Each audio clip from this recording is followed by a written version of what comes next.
चमत्कार तो होगा। एक बार लीला चल रही थी वृंदावन और गोवर्धन से पंडित जी लीला दर्शन करने आए। श्री राम स्वरूप जी ठाकुर जी बनते थे।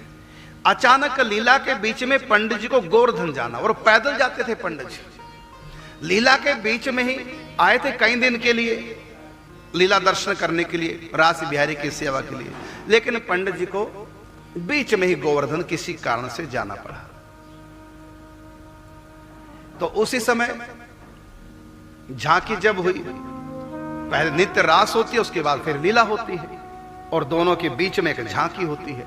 तो जब प्रिया प्रीतम की झांकी हुई तो पंडित जी गए ठाकुर जी के पास और बोले कि आज्ञा दो, मुझको गोवर्धन जाना पड़ रहा है। तो श्री राम स्वरूप जी जो ठाकुर जी बने थे उन्होंने कहा, बाबा जाएंगे आप? कहा जाना पड़ रहा है। फिर कब आएंगे? तो उत्तर देने के लिए ये कहना चाहते, जब आप बुलाओगे तब आऊंगा। अब चरणों में दृष्टि थी बाबा की, ठाकुर जी के, और हाथ जोड़ के बोले कि मैं गोवर्धन जा रहा हूं, आप आज्ञा दीजिए। तो ठाकुर जी ने क्या कहा, आप जा रहे हैं तो कब आएंगे? अब बाबा को कहना है हाथ जोड़कर दर्शन करते, अभी तो चरणों में दृष्टि थी, अब ये कहना चाहते थे आंख उठा करके कि जब आप बुलाएंगे तब आ जाऊंगा। इतना कहानी था, अभी कहना था ये, अभी हाथ जोड़कर चरणों से दृष्टि उठा के ऊपर की तरफ की बात करने के लिए, और जो ही ऊपर दृष्टि की, आंख से आंख मिला करके बात करने की, उस समय स्वामी राम स्वरूप जी दिखाई देना बंद, वो पर्दे रास लीला के दिखाई देना बंद, वो तबले हारमोनियम वाले दिखाई देना बंद, और जो रास के पात्र थे सब दिखाई देना बंद। क्या? दिव्य गोलोक धाम प्रकट हो गए बाबा क्या को, और बाबा बेहोश होकर गिर पड़े। काफी देर बाद होश आई, पर्दा लगाया गया, पंडित जी को कुछ हो गया, पंडित जी कुछ वो लगा कि भाव समाधि। फिर पंडित जी ने बाद में बताया कि ये खेल किया ठाकुर, ये क्यों गोलोक धाम बिहारी के दर्शनों को? तो बालक राम स्वरूप जी था, मेघश्याम जी का पुत्र था, उनमें भगवान कैसे मिल गए? और मंच का पर्दा दिव्य धाम गोलोक प्रकट हो गए, ये कैसे? गुरु आज्ञा है, गुरु ने कह दिया कि ये ठाकुर जी है, बस विश्वास, गुरु की बात, मेन बात की। यदि वो अपनी श्रद्धा करते ना कि रास बिहारी भगवान है, अपनी आप से यदि श्रद्धा करते तो श्रद्धा टूटने का खतरा बना रहता है। कभी भी ऊट पटांग कोई हरकत देखी, श्रद्धा खतरा, लेकिन नहीं, अब तो गुरु जी ने कहा। जैसे एक पतिव्रता नारी होती है, उसके पति के बारे में कुछ भी कह दो तब भी वो पति को परमेश्वर ही मानती। तो बाबा की गुरु वचनों में ऐसी निष्ठा थी कि उस बालक को जीवन भर बाबा मानते रहे श्री कृष्ण। अब ये इलेक्शन लड़े भाजपा से स्वामी श्री राम स्वरूप जी, बाद में स्वामी बन गए मंडली के। पिताजी के सिर छोड़ने के बाद में स्वयं हारमोनियम पे होते थे और इनके आगे बच्चे वो कृष्ण के रोल में। जब छोटे ठाकुर जी बनने लगे तब इनका नाम हो गया स्वामी जी का बड़े ठाकुर जी। अब हम इनको बड़े ठाकुर जी कहते हैं। अब तो सिर छोड़ के 95 साल के होकर के सिर छोड़ा। बहुत बार हमने इनकी रास देखी, वृंदावन में सबसे बड़ी इन्हीं की रास हमने देखी। उसके बाद स्वामी जी इलेक्शन जीते भाजपा से और यहाँ के एमएलए बने वृंदावन के। और जब भी बाबा के पास जाते हैं तो पुलिस साथ में होते, बाबा उस पुलिस को भी प्रणाम करते थे। क्या ये मेरे ठाकुर जी के जन हैं? पुलिस वालों के प्रति भी श्रद्धा करते, मेरे ठाकुर जी के जन हैं। और बड़े ठाकुर जी के चरणों में रख करके सिर प्रणाम करते। लेकिन जब बाबा स्वामी जी बड़े हो गए ना, पहले बालक थे और प्रणाम करते, बाबा प्रणाम करवा लेते थे और यहां तक कि बाबा के सर पे हाथ भी रख देते थे प्रणाम कर कर। एक और घटना याद आ गई। एक उमेश जी है, उनका बालक दास जी नाम संत का, घर का नाम उमेश है, हमारे साथी कभी कभी आते हैं मिलने के लिए। तो वो जब पहली बार आए, हरिद्वार में उनके गुरु जी थे। उनके गुरु जी दुर्गा जी के उपासक थे, सन्यासी थे। तो दुर्गा जी ने उनके गुरु जी के स्वप्न में आके कहा, ये जो बालक आपके पास है ये पंडित जी का परिकर है, इनको पंडित जी के यहाँ गोवर्धन पहुंचा दो। ये दुर्गा माता ने हरिद्वार के उस संत को कहा, ये जो बालक आपके पास आया, इनको, ये पंडित जी का है, इनको वहीं पहुंचा दो। तब उनके गुरुजी बालक को पंडित जी के यहाँ ले आए दान घाट, सन्यासी भेष में। उस समय बालक दास सन्यासी भेष में, क्योंकि सन्यासी के शिष्य थे, वो सन्यासी भेष में थे। और बाबा के जो गुरु हैं उड़िया बाबा, वो भी सन्यासी लाल कपड़ों में। तो कोई भी लाल कपड़े पहनने वाला कोई संत हो, उसको भी बाबा कहते मेरे गुरुदेव भगवान, क्योंकि इनके वस्त्र मेरे गुरुदेव जैसे हैं, लाल कपड़े। अब एक छोटा सा बालक, उम्र भी ज्यादा नहीं, कोई 15-16 साल की उम्र उमेश की, मतलब बालक दास की, सन्यासी वेश में जब बाबा के सामने आए तो बाबा को लगा कि मेरे गुरुदेव भगवान है, लाल कपड़े में आए। तो छोटे से बालक को दंडवत प्रणाम किया, उनके चरणों में सिर रख दिया और ऐसे हाथ जोड़ के बोले, बाल संत बड़ी कृपा आपकी, दर्शन देने आए। वो बालक से बाबा बोले, और बालक उमेश ने, बालक दास ने खुद मेरे को कहा कि जब बाबा ने मुझको प्रणाम किया तो मैंने सोचा जब हमारे गुरुजी को कोई भी प्रणाम करता है तो गुरुजी सर पे हाथ रखते हैं, अब इसने मुझको प्रणाम किया तो मैं भी सर पे हाथ रखूं। तो उनका मैंने बाबा के सर पे हाथ रख दिया। फिर जीवन भर बालक बाबा के पास ही रहे। वो अपनी बात मेरे को बताते कि मैंने भी बाबा के सर पे हाथ रख दिया और बाबा इतने प्रसन्न हुए, मेरा हाथ सर पे रखती ऐसा लगा जैसे बाबा की समाधि लगी, बाबा की आंखों में आंसू आ गए कि गुरुदेव भगवान ने आशीर्वाद दिया। सोचिए गुरु के प्रति कितनी निष्ठा। हर लाल कपड़े वाला उनको गुरु ही दिखाई देता पंडित जी को। जब स्वामी जी बड़े हुए तो स्वामी जी से बात को समझने लग गए थे। तो राम स्वरूप जी, बड़े ठाकुर जी, अरे हम तो घर गृहस्थी वाले हैं, इतने बड़े संत हैं, बताओ मुझको प्रणाम कर रहे हैं। फिर सोचा मुझको ठाकुर जी मानते हैं, फिर कहा कि मैं ठाकुर जी मानो ठीक है, मैं ठाकुर जी कभी बनता था, अब तो नहीं बनता, अब तो मैं गृहस्थी हूं, अब तो मैं बाप बन गया हूं। है ना? तो अभी मुझको प्रणाम क्यों करते हैं? संकोच होता था, इतने बड़े संत पंडित जी और मैं एक गृहस्थी बालक और मुझको प्रणाम करते हैं, तो संकोच होता था। एक दिन बाबा ने ध्यान से देखा, बाबा ने देखा कि मैंने प्रणाम के पीछे हट गए और थोड़ा संकोच इनके चेहरे पे, और बाबा के मन में आया मेरे ठाकुर जी को संकोच होता है, मैं प्रणाम करता हूं, तो मेरे ठाकुर जी को संकोच नहीं होना चाहिए। ये मेरी कैसी सेवा जो मैं प्रणाम करके ठाकुर जी को कष्ट दे रहा हूं, ठाकुर जी को अच्छा नहीं लग रहा है। जब मेरा प्रणाम ठाकुर जी को अच्छा नहीं लग रहा, ठीक है, मैं आज के बाद प्रणाम नहीं करूंगा। फिर बाबा क्या करते, मन ही मन प्रणाम कर लेते। जब भी श्री राम स्वरूप जी अर्थात बड़े ठाकुर जी जब भी बाबा के पास आते, बाबा मानसिक प्रणाम करने लगे। किस लिए? कि प्रत्यक्ष में प्रणाम करूंगा ठाकुर जी को कष्ट होता है। और फिर अब उल्टे ठाकुर जी लगे बाबा को प्रणाम करने, क्योंकि ठाकुर जी, अब श्री राम स्वरूप जी बड़े ठाकुर जी बाबा को गुरु मानने लग गए थे। अब गुरु को तो प्रणाम करना ही। अब बाबा को संकोच होने लगा कि ठाकुर जी मुझको प्रणाम करते हैं, मेरे गुरु जी की आज्ञा की ठाकुर जी हैं, अब ठाकुर जी मुझको प्रणाम, ये तो मुझको करना चाहिए। फिर सोचा नहीं, गुरु की आज्ञा तो है, भगवान तो है, तो ठाकुर जी अब भी है, लेकिन मेरे ठाकुर जी मुझको प्रणाम करना चाहता, कीजिए, मैं तो इनकी वस्तु हूं, चाहे प्रणाम करा लो और चाहे प्रणाम कर दो। अब बड़ा छोटा भेद तो रहा नहीं, जिसमें मेरे ठाकुर जी खुश हैं। अब प्रणाम बाबा करवाने लगे। तो पहले बाबा प्रणाम करते ठाकुर जी को, जब ठाकुर जी बड़े हो गए और बाबा को गुरु मान लिया, अब ठाकुर जी प्रणाम करते बाबा को। लेकिन बाबा का भी सर पे हाथ रखते थे, क्योंकि ठाकुर जी ऐसा भाव करता। अब सोचिए गुरु आज्ञा क्या गजब की। जब बड़े ठाकुर जी का विवाह हो गया तो उनकी धर्म पत्नी को श्री जी कहते थे, राधा रानी। बाबा का नियम था किसी स्त्री को न देखना, छूने की बात तो बड़ी दूर, लेकिन और बाबा के परिसर में कोई आ नहीं सकता था। लेकिन स्वामी श्री राम स्वरूप जी की धर्म पत्नी आ जाती, उनके दर्शन करते, चरणों में प्रणाम करते, श्री जी आई हैं, कृपा पूर्वक पधारी है। ये देखो गुरु जी के प्रति उनके वचनों में कितना विश्वास।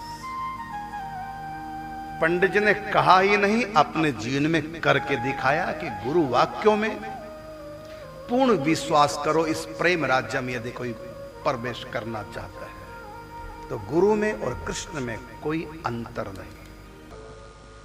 पूज्य पंडित जी से दो बातें सीखी, नाम जप और गुरु प्रदत्त साधना, अपने मन से कभी कुछ नहीं करना। मन में कोई अच्छी बात लगी तो गुरु आज्ञा से वो करना है, धारण करनी है। वैसे तो पंडित जी का चरित्र गुरु के ऊपर ही पूरा अध्याय इतना है कि 1 महीना इसी पर ही सत्संग हो सकता है कि गुरु का महत्व शिष्य के लिए क्या है, पंडित जी के जीवन में गुरु का क्या महत्व है। मैंने आपको बताया कि पहले मैं ये सोचा करता था गुरु जरूरी तो है, लेकिन किस लिए? हम जानते नहीं है, वो जानते हैं, बस उनसे जानकारी प्राप्त कर लो, बस इतना ही गुरु की आवश्यकता पहले माना करता था। क्योंकि स्कूलों में ही होता है, जिस क्लास में उस क्लास का टीचर पढ़ाता है, जब पढ़ ली पढ़ाई फिर अगली क्लास में अब पहले वाले टीचर से कोई मतलब नहीं, अब अगली क्लास वाला टीचर दूसरा होगा, फिर उससे सीख लिया, पेपर दिए पास हो गए, फिर अगली क्लास में फिर टीचर पीछे, कोई मतलब उससे नहीं रहा। यही स्कूलों की पढ़ाई है कलयुग में। जब गुरु से प्राप्त कर लिया, टीचर से प्राप्त कर लिया, अब टीचर की जीवन में कोई आवश्यकता नहीं। बस हमने वही समझ लिया था यहां भी कि गुरुओं के पास बहुत कुछ बातें हैं, उनसे सीख लो और सीखने के बाद साधना में लग जाओ। फिर गुरु की क्या जरूरत है? गुरु की तो बस इतनी जरूरत है कि उनसे सीख लो, बस जैसे स्कूल की पढ़ाई। यही मैंने माना था और 3 साल तक मेरी यही मान्यता रही। ये तो पंडित जी जब जीवन में आए, फिर भगवान शिव की कृपा हुई, तब लगा पता कि गुरु इसलिए नहीं होते इनसे कुछ सीखना है। गुरुओं के पास यदि हम उनके प्रति श्रद्धा रखेंगे तो जो उनसे सीखा है वो सीखी हुई वस्तु हमारे जीवन में उतर आएगी। यदि श्रद्धा है, उनके प्रति शरणागति है, समर्पण है, तब वो चीज जो संतों से सीखी वो हमारे जीवन में उतरेगी। यदि श्रद्धा नहीं, समर्पण नहीं, सेवा नहीं, भाव नहीं, सीख सीख करके रावण की तरह विद्वान तो बन जाओगे, लेकिन भक्ति जीवन में नहीं आएगी। संत इसलिए नहीं होते कि ये जानकारी देते हैं, संत इसलिए होते हैं कि इनके पास वो दिव्य शक्ति है। यदि इनके प्रति हम श्रद्धा रखें, समर्पण रखें, तो जो इनके मुख से बात निकलती है वो हमारे जीवन में अपने आप ही उतर आएगी। यदि श्रद्धा है, सेवा है, भाव है, समर्पण है। यदि ये सब कुछ नहीं है, श्रद्धा, भाव, सेवा, कोई समर्पण नहीं, और उधर से सत्संग सुन रहे हैं, बस वो खोपड़ी में तो घुस जाएगा लेकिन दिल में उतरेगा नहीं। खोपड़ी का मतलब क्या है? जो पाया खो दिया और पड़ गई खोपड़ी किसी काम की नहीं। तो सुना हुआ खोपड़ी में नहीं जाना चाहिए, सुना हुआ हृदय में उतरना चाहिए। तो श्रद्धा होगी तो हृदय में उतरेगा, और श्रद्धा नहीं है तो खोपड़ी में पहुंचेगा, और वहां जाके क्या करेगा? ये ज्ञान, गुरु से सीखा हुआ ज्ञान बिना श्रद्धा के खोपड़ी में जाके क्या करेगा? अहंकार को पैदा करेगा। मैं बहुत जानता हूं। फिर क्या करेगा? प्रवचन झाड़ेगा, जिंदगी में नहीं उतारेगा, भजन में प्रवृत्त नहीं होगा। रावण की तरह विद्वान तो बन जाएगा, लेकिन जीवन में भक्ति नहीं उतरेगी, ज्ञान उतरेगा। ज्ञान चढ़ेगा तो बुद्धि में, उतरेगा तो दिल में। ये चढ़ना है, ये उतरना है। और गीता में सूत्र दिया भगवान ने, बड़ा सुंदर सूत्र दिया, श्रद्धावान लभते ज्ञानम तत्प्रह संयतेन्द्रिय। गीता में ठाकुर जी ने कहा श्रद्धावान लभते ज्ञानम, मतलब श्रद्धा होगी तभी ज्ञान प्राप्त होगा, श्रद्धा नहीं तो ज्ञान मिलेगा ही। वो ज्ञान दूसरों के लिए होगा, अपने लिए नहीं होगा। बिना श्रद्धा के पाया हुआ ज्ञान दूसरे के तो उपदेश कर सकते हैं, पर उपदेश कुशल बहुतेरे, लेकिन जिंदगी में वो ज्ञान उतरेगा नहीं। बिना श्रद्धा के, बिना समर्पण के सुना हुआ ज्ञान चढ़ेगा खोपड़ी में और अहंकारी बना देगा रावण की तरह। मैं बहुत जानता हूं। और जो ही ज्ञान खोपड़ी में घुसा बिना उसके, तो फिर व्यक्ति दूसरे संतों को मानना बंद कर देगा, क्योंकि अहंकार खोपड़ी में दिए घुस गया ज्ञान, और उस समय व्यक्ति क्या सोचता है, इनसे ज्यादा तो मैं जानता हूं। बस ये जो भाव आ गया, झुकेगा नहीं फिर व्यक्ति। आप सब जानते हैं, एक बार शंकर जी से कहा कि शंकर, रावण आपका शिष्य है। शंकर जी से कहा देवताओं ने, रावण आपका शिष्य है, तो आप रावण को समझाते क्यों नहीं? देखो कितनों ने समझाया, रावण समझा नहीं, आप समझाओ ना। तो शंकर जी ने कहा, जिन्होंने भी रावण को समझाया वो खुद ही बेसमझ थे, वो रावण को जानते नहीं थे, इसलिए समझा रहे। मैं रावण को जानता हूं, इसलिए मैं समझाऊंगा नहीं, मैं उसको ज्ञान नहीं दूंगा। कारण क्या? क्योंकि रावण को दिया हुआ जो ज्ञान है उसकी खोपड़ी में जाता है, दिल में नहीं उतरता। ऐसे लोगों को ज्ञान नहीं देना चाहिए, उल्टा बिगड़ेंगे। तो ज्ञान सुन सुन कितना बड़ा विद्वान बन गया, लेकिन भक्ति नहीं जिंदगी में आई। तो जिन्होंने रावण को ज्ञान दिया वो रावण को जानते नहीं, मैं जानता हूं रावण को। उसको ज्ञान देने का मतलब है उसको और अहंकारी बना देना। ज्ञान खोपड़ी में घुसता है, उसके दिल में नहीं घुसता, इसलिए मैं उसको ज्ञान देता नहीं। एक बार सोचा था दूं ज्ञान, जब मैं गया देने ज्ञान तो रावण कहता है मुझको, आपके हैं 5 सिर, शंकर जी पंचमुखी हैं, तो आपके तो हैं 5 मुख 5 सिर, और मेरे देख लो 10। आपसे दुगना दिमाग है। आपके 5 मुख और मेरे 10, आपके 5 शीश हैं पंचमुखी और मेरे 10 हैं। शंकर जी ने कहा बस चला मैं वापिस। जो अपने आप को गुरु से भी बड़ा बुद्धिमान समझ रहा है, गुरु के 5 सिर तो मेरे 10 है। वो रावण ऐसा अहंकारी, पहुंच गया कैलाश, लगा उठाने कैलाश पर्वत को। भगवती पार्वती शंकर जी से कहती है हलचल कैसी हो रही है कैलाश पर? कहता चेला राम आया है। ऐसे अहंकारी चेले जब आते हैं तो आश्रम में हलचल सी मच जाती है। तो चेला राम आया इसलिए हलचल मच रही है। और फिर कैलाश पर्वत को उठा लिया। भगवती पार्वती जी ने कहा ये कैसे झूला सा झुला रहा है रावण? कहते उसका कारण है क्या? रावण झुकना नहीं चाहता, मेरे आगे झुकना नहीं चाहता, लेकिन इतना तो उसको भी पता कि सिर तो प्रणाम तो करना ही है।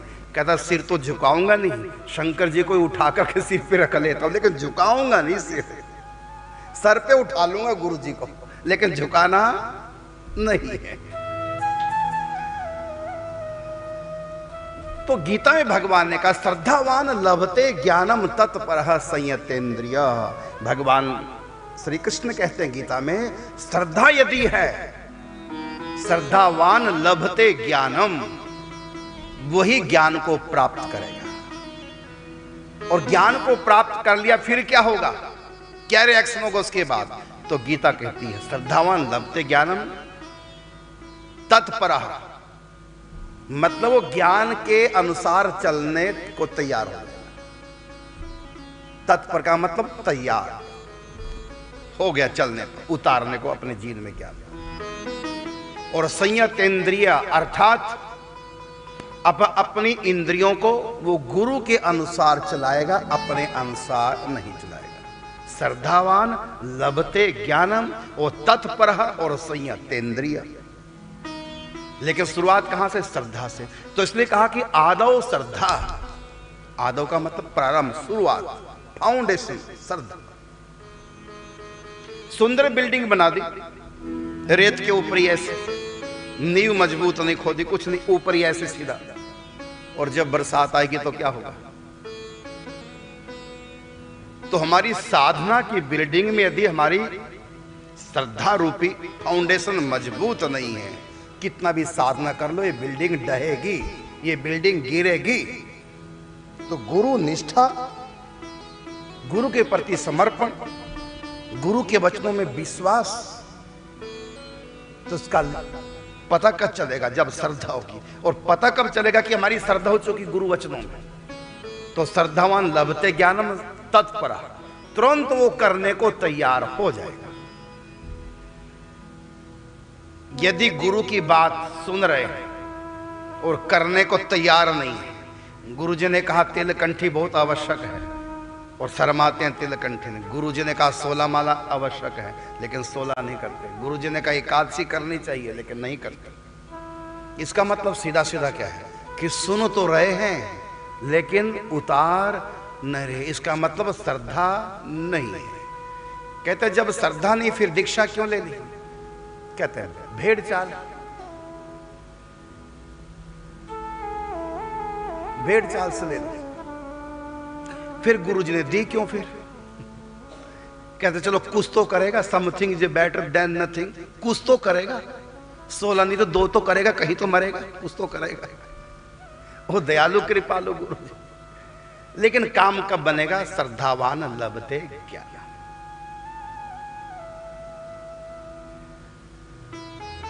तो कथा आप श्रवण कर रहे हैं, अध्याय चल रहा है गुरु के प्रति श्रद्धा। मैं कहता हूं इतना कुछ पंडित जी को लेकर के, क्योंकि 2 ही बातें हमने पंडित जी सीखी। प्रथम गुरु श्री स्वामी जी जिन लौकिक रीत सिखाई, और दूसरे गुरु श्री पंडित जी गुरु हरि नाम की महिमा गाई।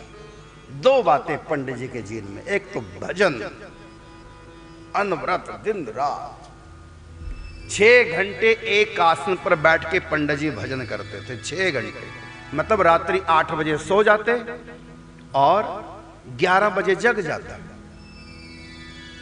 इतनी सी नींद 3 घंटे की। 8 बजे सो के 11 बजे जग गए, 3 घंटे सो के बस 12 बजे तक तो बैठ जाते आसन पर और सुबह 6 बजे तक बैठे रहते, रात भर बैठते। और पंडित जी किस ढंग से भजन करते? आंखें खोल करके और बोल बोल करके, मन ही मन नहीं, बोल बोल करके। और महामंत्र हरे राम राम राम हरे हरे, हरे कृष्ण कृष्ण कृष्ण हरे हरे। और जो बोलते हैं उसको सुनते भी थे साथ में। कान है ज्ञानेन्द्रिय और वाक है कर्मेंद्रिय। तो कर्मेंद्रिय से जब नाम जपते, उच्चारण करते, तो कानों से ज्ञानेन्द्रिय से उसको सुनते। और बिना मन के सुन नहीं सकते, मन लगाना पड़ेगा तभी सुन पाएंगे। तो मन अपने आप ही लग जाता था बोल बोल करके। और पंडित जी माला नहीं रखते थे, गिनती संख्या से पंडित जी भजन नहीं करते थे।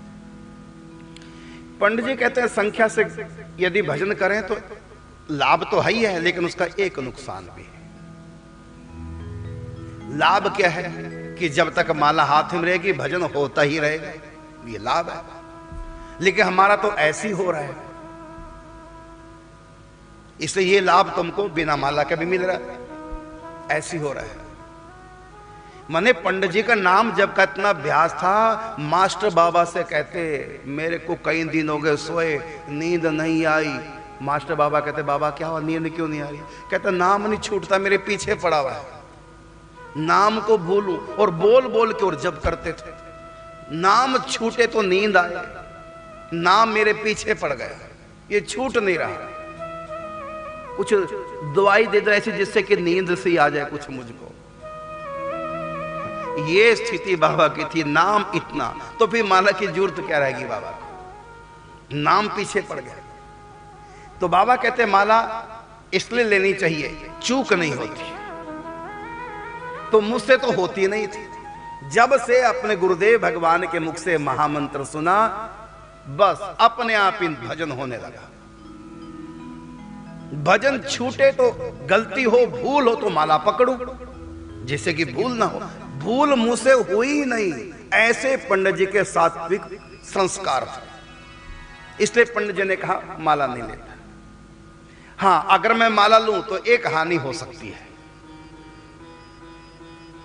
कौन सी हानि?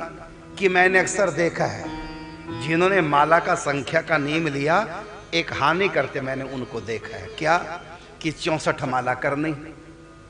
अब उनको पक्का है कि 64 तो हो ही जानी, 6-7 घंटे में 64 माला कर ही लेंगे। फिर क्या करते हो, बातें करते रहते हैं।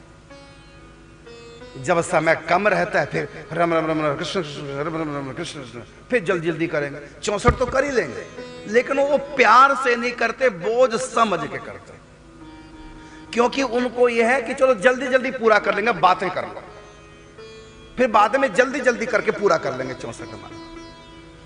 लेकिन मैंने क्या नियम लिया था कि 6 घंटे तो एक आसन पे बैठ के करना। अब जल्दी का कोई मतलब ही नहीं, आराम से करता, हरे राम स्मरण करते, चिंतन करते, नाम की तरफ ध्यान, क्योंकि 6 घंटे भजन करना एक आसन पर बैठ के। तो मैंने अक्सर लोगों को देखा हाथे माला बातें करते रहेंगे, और जब समय कम रहेगा, क्योंकि उनको समय के हिसाब से भजन नहीं करना है गिनती के हिसाब से। अब उनका ध्यान गिनती पे, तो इतनी स्पीड पकड़ेंगे, कृष्ण की जगह बोलेंगे किस किस हरे हरे, किस किस हरे हरे, हरे राम राम राम हरे कृष्ण कृष्ण हरे। जल्दी जल्दी करेंगे, 64 करने। तो जल्दी क्यों, जब तुम्हारे पास इतना समय था, तुमने भजन का समय बातों में लगाया, अब समय रह गया कम, संख्या पूरी करनी, अब जल्दी जल्दी स्पीड पकड़ोगे, अवहेलना करोगे नाम की। तो इसलिए बाबा कहते हैं कि मैंने फिर माला पकड़ी थी कि अवहेलना हो जाएगी नाम की, जैसे लोग करते हैं। बाबा, जबकि बाबा को पता है कि शौचालय में भी नाम कर सकते हैं, अपवित्र अवस्था में नाम जप कर सकते हैं, लेकिन बाबा नहीं करते थे। अब ये शास्त्र की बात नहीं है, शास्त्र की बात तो यह है कि अपवित्र अवस्था में भी नाम जप कर सकते हैं, लेकिन बाबा का नाम के प्रति इतना अधिक सम्मान था, वो कहते हैं नाम नहीं है, स्वयं ठाकुर जी है स्वरूप में, तो मैं ठाकुर जी को शौचालय में कैसे ले जाऊं। इसलिए बाबा होठ जी पूरा बंद करके मेरे मुख से निकल ना जाए एक बार भी नाम। अब ये शास्त्र की बात नहीं है, ये शास्त्र से ऊपर की बात है, शास्त्र से आगे की बात है। शास्त्र की बात तो यह है कि महामंत्र युगल मंत्र प्रभु का नाम अपवित्र अवस्था में जपे, हर समय जपे, सर्वावस्थांग तो पीवा, सर्वावस्थांग तो, ये शास्त्र की बात है। लेकिन पंडित जी शास्त्र से आगे निकल गए थे। पंडित जी भोजन करते समय नाम जप नहीं करते थे, वो कहते नाम स्वयं ठाकुर जी, नाम के रूप में। हम ठाकुर जी को शौचालय ले जाएंगे तो नाम को कैसे ले जाएंगे। लेकिन मैं आप सबसे कहता हूं पंडित जी की बात नहीं मानना, पंडित जी तो ऊंची बात करें, अभी हमको शास्त्र के अनुसार चलना है। हाँ, धीरे धीरे पंडित जी जैसा भाव बन जाए फिर आगे। तो पंडित जी नाम जब ऐसा करते, कोई भी आ जाए अपना नाम नहीं छूट पाता पंडित जी का। इधर हम शौचालय में नाम जप करें, और कोई बात नहीं, ग्रंथों में कहा सब जगह भगवान का नाम कर सकते हैं। जब इतना महत्व नाम का आपकी दृष्टि में है कि हर समय करते हैं, तो फिर आप बातें क्यों करते हैं नाम को छोड़ करके। इसलिए पंडित जी मौन नहीं लेते थे, लेकिन बोलते नहीं थे। पंडित जी कहते हैं मैं जो मौन लेता हूं, मेरे मौन का अर्थ मौन नहीं है, मेरे मौन का अर्थ है कि मेरा भजन ना छूटे, क्योंकि बोलूंगा तो भजन छूटेगा, इसलिए बोलूंगा नहीं। तो लोगों को यही प्रसिद्ध था कि पंडित जी मौन रहते हैं, लेकिन पंडित जी कहना मैं मौन नहीं रहता, जब जरूरत पड़ती मैं बोल लेता हूं, लेकिन लोगों में भ्रम बना रहे कि मैं मौन हूं, जिससे कि लोग मुझसे बोले ना। जबकि पंडित जी मौन नहीं रहते थे, लेकिन लोगों में भ्रम था।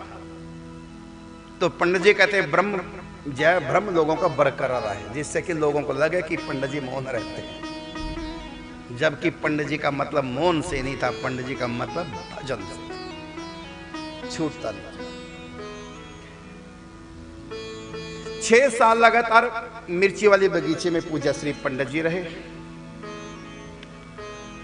तो पंडित जी की मिर्ची वाली जो धर्मशाला थी, उसमें 5-7 साधु और रहते थे। उनमें एक सदगृहस्थ साधक थे, उनका संकल्प था 108 परिक्रमा करना। राजस्थान में मंडावर के पास पांचोली नाम का ग्राम, वहां के एक सज्जन थे, बणिक व्यापारी सेठ। उनकी श्रद्धा जगी गिरिराज जी के प्रति, तो उन्होंने संकल्प कर लिया कि मैं 108 परिक्रमा करूंगा गिरिराज जी की, दंडवती, पैदल वाली परिक्रमा नहीं, दंडवत लेट लेट करके 108 परिक्रमा का। तो धूलीचंद उनका नाम था, सेठ जी का। तो पंडित जी के पास ही रुकते थे, रुके 3 साल तक। मैंने उसी धर्मशाला में, मिर्ची वाली धर्मशाला में, वो सब नीचे रुकते, पंडित जी की ऊपर थी कुटिया। बाकी और संत थे, परमानंद संत थे, और भी कई संत उस समय थे। तो धूलीचंद जी की 108 परिक्रमा 3 साल में पूरी हो गई। दंडवती परिक्रमा, वो निम्बार की साधक थे, निम्बार के उनके गुरु थे। तो जब उनकी 108 दंडवती परिक्रमा गिरिराज जी की पूर्ण हुई, तो उनके मन में एक भाव आया कि मेरे पास पैसे की कोई कमी नहीं, और मैं कथा कराऊं 108 दंडवती परिक्रमा पूर्ण आहुति के रूप में। मैं बहुत विशाल एक कथा कराऊं, भंडारा चले, पूरे ब्रजमंडल के संतों के लिए भंडारा, सबकी सेवा हो, रास लीला भी हो, भागवत जी भी हो। और भागवत जी भी एक नहीं, 108 मूल पाठ भागवत जी के।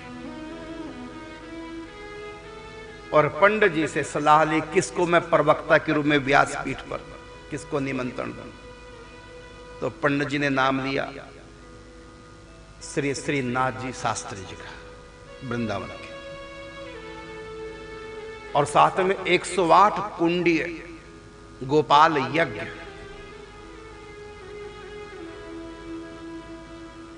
ग्वाल पोखरा और कुसुम सरोवर के बीच 5-7 बीघा जमीन को प्लेन करके मशीन से, ट्रैक्टर से, वहां विशाल पंडाल लगाया। 7 दिन लगातार भंडारा, कोई भी संत महापुरुष आए, कोई भी ऐसा प्रसाद पाए। और 108 कुंडीय यज्ञ, गोपाल यज्ञ किया, लाखों रुपया खर्च किया, बहुत पैसे वाला था। और भावना कितनी ऊंची है तो सब जानते हैं। 108 परिक्रमा गृहस्थ होकर, सेठ होकर, नहीं तो कहां फैक्ट्रियों से समय मिलता है, नौकरों से, कारोबार से कहां समय मिलता है। लेकिन तब भी 3 साल का समय निकाला सेठ ने, दंडवती परिक्रमा। इसी से पता चल जाता है, साधु सन्यासी तो कर ही लेते हैं, लेकिन गृहस्थ, व्यापारी, सेठ, 3 साल का समय, 3 साल में दंडवती परिक्रमा की। सोचो कितना ऊंचा भाव था। इसलिए पंडित जी जैसे संतों का उनको सानिध्य प्राप्त हुआ। संयोग भगवान बनाते हैं। श्री श्रीनाथ शास्त्री जी को पंडित जी ने व्यासपीठ पे बिठाया, पंडित जी ने तिलक किया। उस समय प्रेम प्राप्त तो पंडित जी को हो चुका था, ये बात की बात। और 7 दिन तक कथा का आयोजन रहा। पंडित जी ने कथा सुनी, भंडारा हुआ। और एक परमानंद जी नाम के संत थे, पंडित जी के पास ही रहते थे, मिर्ची वाली बगीचे में। गोपाल मंत्र, निकुंज मंत्र का उन्होंने अनुष्ठान किया था। वो अनुष्ठान पूरा हुआ। फिर पंडित जी से कहा कि पंडित जी मेरा अनुष्ठान पूरा हो गया। जैसे धूलीचंद जी ने इतना बड़ा 108 परिक्रमा का के पूर्णाहुति में कार्यक्रम कराया, मेरी भी इच्छा है कि मैं भी कुछ कराऊं, और मेरे पास व्यवस्था हो जाएगी। मेरे शिष्य सेवक हैं, उनको कह के मैं भी संत सेवा कुछ कराऊं, आप बताओ मैं क्या करूं। तो पंडित जी ने कहा ऐसा है कि जो करेला वाली वो कमाई वाली जो मंडली है मेघ श्याम जी की, उनकी रास कराओ। हाँ ये ठीक है। तो निमंत्रण दिया गया, उनकी रास कराई। 15 दिन तक रास, वहीं बगीचे में रास। हाथरस से लोग आए, जहां जहां पंडित जी जानकारी थी, ब्रजमंडल से सब आए। और श्री रामस्वरूप जी ठाकुर जी बनते थे, जिनके स्वरूप में गोलोक बिहारी जी के दर्शन बाबा ने किए थे। अब 15 दिन तक बाबा आनंद लेते रहे रास का। फिर ये हुआ, उसके बाद हाथरस के लोगों को हुआ कि कितना आनंद रहा, अब हमारी तरफ से लीला हो। तो लीला फिर हाथरस वालों की तरफ से, फिर हमारी तरफ से कथा हो। कुछ समय के बाद फिर कथा। तो बगीचे पे कुछ ना कुछ कार्यक्रम पंडित जी कराने लगे और आर्थिक सहयोग करते थे हाथरस के भक्त लोग। कभी कोई उत्सव, कभी कोई उत्सव। तो पंडित जी के उस बगीचे में, मिर्ची वाले बगीचे में अनेक संत रहते। उसमें एक और संत रहते थे जिनका नाम था हरिदास जी। वो भी व्यापारी थे, बाद में संत बन जाते हैं। लेकिन जब संत बन गए वो पैसा अपने साथ लाए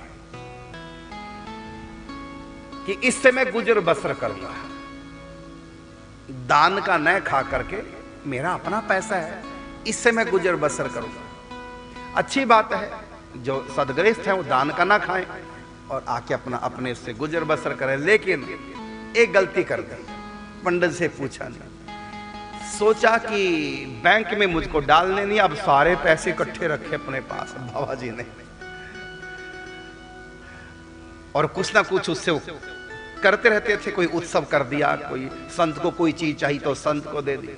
एक गलती उन्होंने कर दी, क्या, पास में जो कुंजेरा गांव था वहां के लोग आने लगे तो कईयों ने अपना बताया कोई आर्थिक स्थिति और कहा कि मैं दे दूंगा पैसा, मेरे को ब्याज दे देना उसका। तो कई लोगों ने उनसे पैसा लिया ब्याज पे। अब चोरों को पता चल गया कि बाबा जी बड़ा जोरदार मालदार है, लोगों को पैसा बांट रहा है। रात को चोर आ गए, दरवाजा खटखटाया। हरिदास जी ने कहा कौन है? कहता चोर है, खोलो। अब डर गया, उसके पास तो पैसा था, ब्याज और मूल आज ही लेके आया था कुंजेरा गांव से बाबा जी। पता चल गया, नहीं खोला द्वार, चोरों ने तोड़ दिया, अंदर चले गए, मार पिटाई की है हरिदास जी की और सारा पैसा लिया। जबकि 5-7 संत थे लेकिन चोर ज्यादा थे। चोरों को पता कि जितने संत उससे ज्यादा ही हम जाएं। एक तो सीढ़ी चढ़ के ऊपर पंडित जी के पास पहुंच गया, तो पहले से पंडित जी ने दरवाजा खोल रखा था। कहते आइए, जो आपको सामान पसंद आए देख लो अंदर जाके, लेकिन मैं एक बात कहूंगा, किसी साधु से मारपीट नहीं करना। 7-8 संत रहते थे, किसी साधु से मारपीट नहीं करने, बाकी जो आपको लगे ले जाओ। बाबा कुटिया खोलकर अपना बाहर खड़े कर जाओ अंदर, जो तुमको पसंद ले जाओ, लेकिन किसी साधु को मारपीट नहीं। तो चोरों ने कहा महाराज हम आपके बारे में जानते हैं पंडित जी, आपके पास कुछ है नहीं, अंदर जाने की हमको जरूरत नहीं, हम तो देखना है कि और तो कोई नहीं यहाँ पर, आप जाइए। और हम किसी साधु को कुछ नहीं कहेंगे, लेकिन उस साधु को छोड़ेंगे नहीं जो ब्याज पे पैसा देता है साधु। किसी साधु को कुछ नहीं कहा, केवल उसी को पीटा, बता कहां धन, और सारा लेकर के चोर चले गए। अब पंडित जी के मन में हुआ ये काम मैं भी कर रहा हूं, क्या कभी कोई प्रोग्राम करता हूं यहाँ जंगल में, कभी कोई प्रोग्राम, और हाथरस के लोग सब साथ देते हैं, तो आने वाले समय में लोग चोर ये भी सोचेंगे कि पंडित जी भी बड़े बड़े कार्यक्रम कराते, कभी रासला करा रहे हैं तो कभी हवन यज्ञ करा माने कीर्तन करा रहे हैं, तो कभी कोई उत्सव करा रहे हैं, कभी कोई भंडारा करा रहे हैं, कभी कोई कथा करा रहे हैं। और होता ये, जब भी पंडित जी कोई उत्सव कराते तो रात को सेठ साहूकार हाथरस के जो भी मित्र वर्ग है सब वहीं रुकते थे मिर्ची वाली बगीचे में। तो चोरों वाली बात की चर्चा पंडित जी ने की है। चतुर्वेदी जी, खुशीराम जी, बेनीराम जी सब आए थे, सब सेठ। और जब चर्चा चली कि ऐसे ऐसी यहाँ चोरी हुई है, एक साधु को पीट गए चोर, तो सबको लगा कि दोबारा भी कांड हो सकता है। और जो भी आते हैं सेठ साहूकार रात को रुकते हैं, पैसा सबके पास होता है, क्योंकि इतना बड़ा उत्सव करा रहे हैं, लाखों खर्च हो रहे हैं, भंडारे चल रहे हैं, रास लीलाएं हो रही है, तो यह कि दोबारा भी आ सकते हैं, ये जगह बदली जाए, क्योंकि उत्सव तो होते रहेंगे। संत स्वयं उत्सव स्वरूप होते हैं, जहां भी संत विराजमान होते हैं तो वहां कथा कीर्तन लीला कुछ ना कुछ होता रहेगा, क्योंकि उत्सव तो भक्ति का एक बहुत बड़ा अंग है ना, 64 भक्ति का। अब ये प्रपंच नहीं है। गुरु जी ने क्या कहा था कि प्रपंच से बचते रहना। अब ये प्रपंच नहीं तो भक्ति का अंग है। रासला का आयोजन, कथा का आयोजन, कीर्तन का आयोजन, संत सेवा, ये कोई प्रपंच नहीं है, ये भक्ति का अंग है और ये बहुत बड़ी भक्ति है। उत्सव करने से तो भक्ति पुष्ट होती है। देव ऋषि नारद जी कहते हैं भक्ति महारानी को भागवत में कि आने वाले समय में मैं तुम्हारा अर्थात भक्ति का घर घर में प्रचार करूंगा, जन जन में प्रचार करूंगा। कैसे? तो उत्सवों को सामने रख करके। तो भगवान के उत्सव मनाने से भक्ति प्रफुल्लित होती है। जिनके हृदय में भक्ति नहीं, उत्सव में सम्मिलित होने से उनके हृदय में भक्ति प्रकट होती है। और जिनके पास पहले से भक्ति है तो भक्ति को पुष्टि मिलती है उत्सव में जाने से।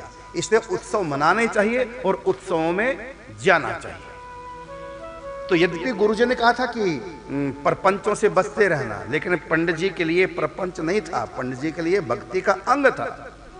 भक्ति के 64 अंग हैं, तो उत्सव मनाना भी 64 अंगों में एक अंग है। इसलिए ये प्रपंच नहीं है। हाँ, प्रपंच तब होता है जब हम कथा के नाम से पैसे इकट्ठे कर ले, कथा में ना लगा करके और हड़प जाए, अब ये प्रपंच शुरू हो गया, ये गलत है। लेकिन पंडित जी तो पैसे को टच भी नहीं करते थे, लेते भी नहीं थे। हाँ, बस वो बता देते थे अब ये रासला होगी, अब ये कथा होगी और इसका खर्चा भंडारा सब आप लोग करो। तो सेठ लोग करते थे, पंडित जी के जो मानने वाले थे। और रात को वहीं रुकते थे मिर्ची वाली बगीचे में। और मिर्ची वाली बगीचे में 2-3 किलोमीटर के अंदर कोई गांव बस्ती नहीं, जंगल था, 1-2 आसपास आसपास। तो ऐसी स्थिति में चोर दोबारा भी आ सकते हैं और उत्सव तो होंगे, कभी भी दोबारा कांड हो सकता है। तो दान घाटी पे जो लक्ष्मी नारायण मंदिर है, हाथरस वालों का है, एक खत्री परिवार था। उन्होंने 1906 में मंदिर बनवाया और लक्ष्मी नारायण भगवान की प्राण प्रतिष्ठा कराई। और वही परिवार वर्तमान में मैनेजर। तो पंडित जी से कहा कि पंडित जी ये उत्सव तो अब आगे होते रहेंगे, दोबारा चोर आ जाए, कोई कांड हो जाए, एक बार तो हो ही गया कांड, तो आप लक्ष्मी नारायण मंदिर में रहो। पंडित जी ने कुछ कहा नहीं, समय बताएगा। फिर जो मैनेजर थे हाथरस के लक्ष्मी नारायण मंदिर के, उनसे कहा कि आप अपनी तरफ से पंडित जी को से प्रार्थना करो, एक कमरा कुटिया पंडित जी को मंदिर में दे दो, दान घाटी लक्ष्मी नारायण मंदिर, जहां से बड़ी परिक्रमा प्रारंभ होती दान घाटी। उन्होंने पंडित जी से कहा कि देखो यहां एक बार चोरी होगी, एक साधु को पीट गए चोर, और यहां कोई ना कोई आयोजन होते रहते हैं, सेठ साहूकार लोग भी आते हैं, रात को रुकते हैं, तो कल कोई कांड हो जाए अच्छा नहीं, तो आप दान घाटी आ जाओ। अब पंडित जी ने स्वीकार कर लिया, लेकिन एक शर्त पे, पहले मैं अपने गुरुदेव भगवान से पूछूं, उनकी आज्ञा हुई, सीखो पंडित जी से। फिर पंडित जी, क्योंकि हर महीना जाते थे गुरुदेव भगवान के दर्शन करने, पैदल चलकर वृंदावन आए, गुरुदेव भगवान से पूरी बात की कि ऐसे ऐसे चोर आ गए थे और उत्सव तो होते रहते हैं, लोग कराते हैं वहाँ, तो कल कोई कांड ना हो, ऐसा सब विचार बना है हाथरस के लोगों का।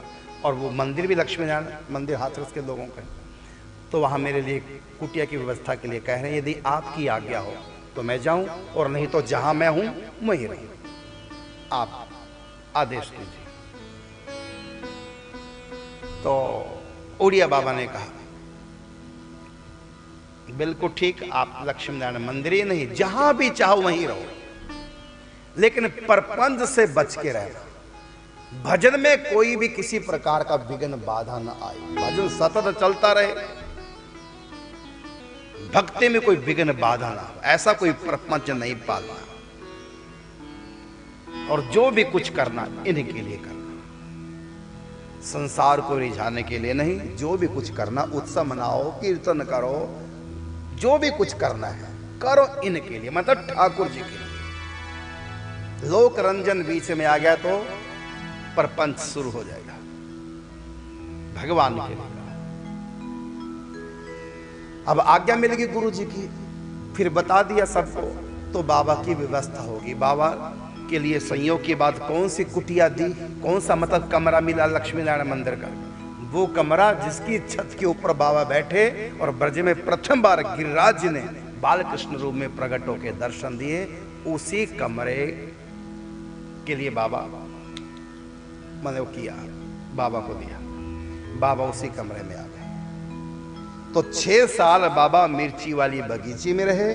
उसके बाद आ गए लक्ष्मी नारायण मंदिर में। और एक बार बाबा से कहा, अपने गुरुदेव भगवान से कहा कि एक इच्छा, मैंने स्वयं तो बाबा बोलते नहीं थे, किस ना किसी माध्यम से खुशीराम जी को कह दिया कि बाबा से प्रार्थना करो कि मैं अखंड ब्रजवास लेना चाहता हूं। यद्यपि ब्रजवास तो बाबा ने ले रखा था, लेकिन गुरु आज्ञा से हाथरस चले जाते थे। वो बरसे बाहर है, तो अपनी इच्छा खुशीराम जी के माध्यम से गुरुदेव के सामने रखी कि, तो उन्होंने, खुशीराम जी ने कहा कि पंडित जी कह रहे हैं कि मैं अखंड ब्रजवास लेना चाहता हूं, आप आज्ञा करें। तो गुरुदेव भगवान ने आज्ञा कर दी, ठीक है अब आप अखंड ब्रजवास करें। उसी समय हाथरस का सेठ आया और बोला कि बाबा मैंने 40 दिन अनुष्ठान रखा अखंड कीर्तन का, आपको निमंत्रण देने आया हूं पंडित जी सहित। बाबा बोले, उड़िया बाबा गुरुदेव भगवान, कि अब पंडित जी नहीं जाएंगे हाथरस में, अब पंडित जी नहीं जाएंगे। सुनते बाबा की आंखों में आंसू आ गए। इसका मतलब मुझको मिल गया अखंड ब्रजवास। गुरु आज्ञा से ब्रजवास करोगे तो निभ जाएगा, मन मर्जी से करोगे नहीं निभेगा। हम तो कब से कह रहे थे हम अखंड ब्रजवास करें, हम अपनी बता रहे हैं। 20 साल पहले हमने दोहा लिख करके दीवार पे वहां लिख दिया कि सुख चाहे सब छीन लो, चाहे दे दो दुख अपार, लेकिन ब्रज 84 कोसते भेजना एक बार। हमको ब्रज से बाहर मत भेजो।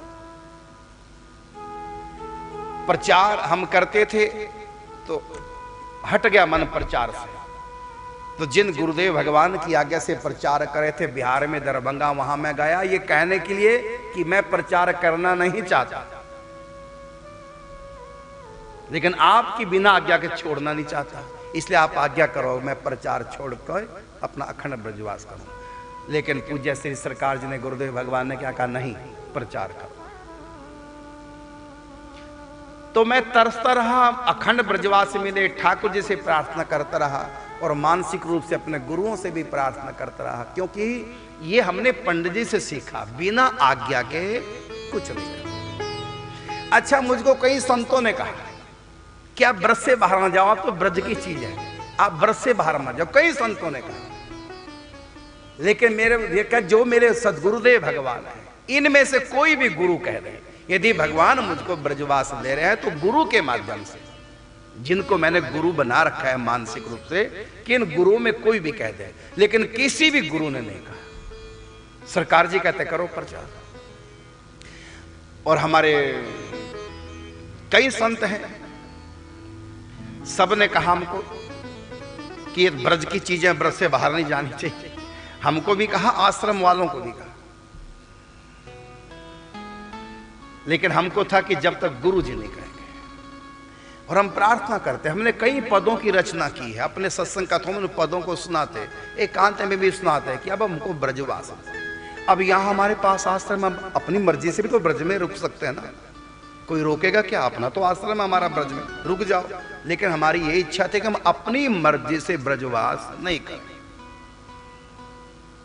ये तो हमारे तो रास्ता खुला ही है, मत जाओ और करो ब्रजवास। वो तो फिर अपनी मर्जी से हुआ ना ब्रजवास।